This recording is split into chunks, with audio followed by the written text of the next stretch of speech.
Depuis 2015, on a décidé d'envoyer sur toutes les catastrophes naturelles dans le monde des équipes parce que, encore une fois, elles sont formées et on est spécialisé dans la gestion de crise. Donc, dès qu'on a entendu ce qui s'était passé en Turquie, c'était naturel pour nous d'aller les aider. Comme le dit le président d'Atsalah El Ibir, nous ne les aidons pas parce qu'ils sont juifs, nous les aidons parce que nous sommes juifs.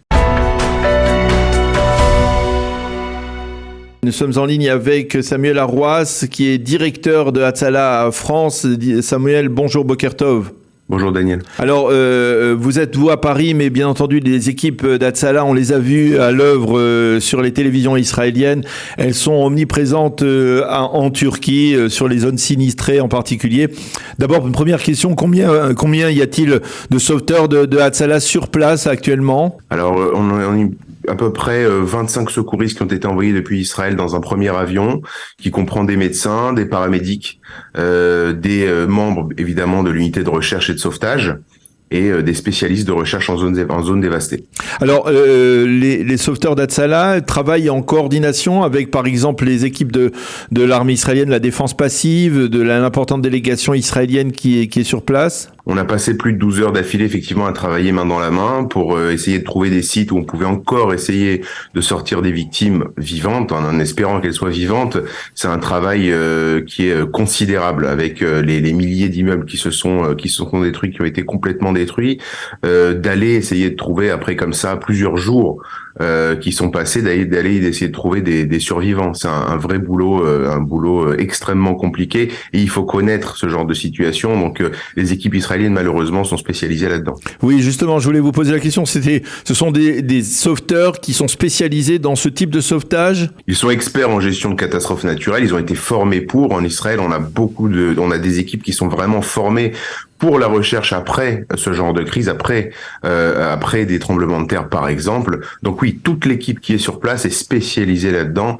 Et bon, évidemment, avec les technologies israéliennes aussi, on a réussi à retrouver plusieurs personnes encore vivantes.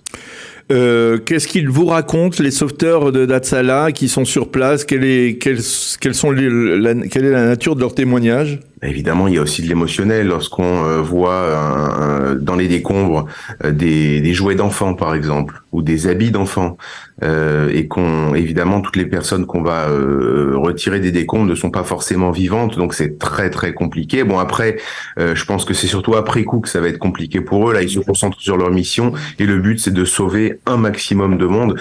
En fait, la vie est extrêmement importante pour nous, et donc ce qui fait qu'avec l'expérience de terrain, on a pu être suffisamment motivé pour aller sauver des dizaines de vies. Il y a des enfants qui ont été sortis vivants des décombres plus de 100 heures après avoir été ensevelis.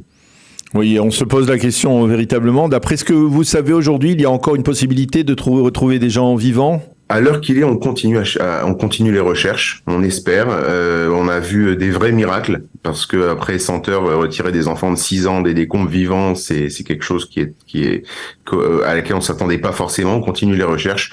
Et pour nous, tant qu'il y a, on est sur place, et tant qu'on peut faire des recherches, on le fera. Comment s'organise une telle délégation de la part d'Hatzalah? On peut comprendre comment ça se fait au niveau de l'État d'Israël lorsqu'il envoie plus d'une centaine de sauveteurs de la défense passive. Mais comment ça se passe pour une organisation, on va dire, privée comme Hatzalah? Depuis 2015, on a décidé d'envoyer sur toutes les catastrophes naturelles dans le monde des équipes parce que, encore une fois, elles sont formées et on est spécialisé dans la gestion de crise. Donc, dès qu'on a entendu ce qui s'était passé en Turquie, c'était naturel pour nous d'aller les aider. Et comme le dit le président d'Hatzalah El Ibir, nous ne les aidons pas parce qu'ils sont juifs, nous les aidons parce que nous sommes juifs. Et c'est vrai que c'est une fierté d'aller secourir des victimes dans le monde entier avec le drapeau israélien sur le bras.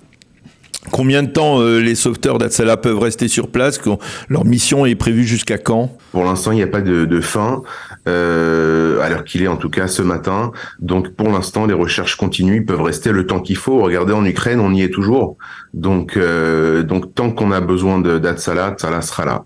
Et relayé peut-être par d'autres sauveteurs qui pourraient les remplacer peut-être? Complètement. Il peut y avoir d'autres avions qui sont affrétés. Vous savez, pour l'Ukraine, on a affrété des dizaines d'avions avec à chaque fois plus de 10 tonnes de matériel humanitaire dans l'avion et des équipes qui se relayaient systématiquement avec, lorsque les avions partaient d'Ukraine, on ramenait également des réfugiés ukrainiens en Israël. Eh bien, Samuel Arroas, merci beaucoup de nous avoir permis de mieux comprendre un peu ce qui se passe avec les équipes de sauveteurs d'Hatzalah.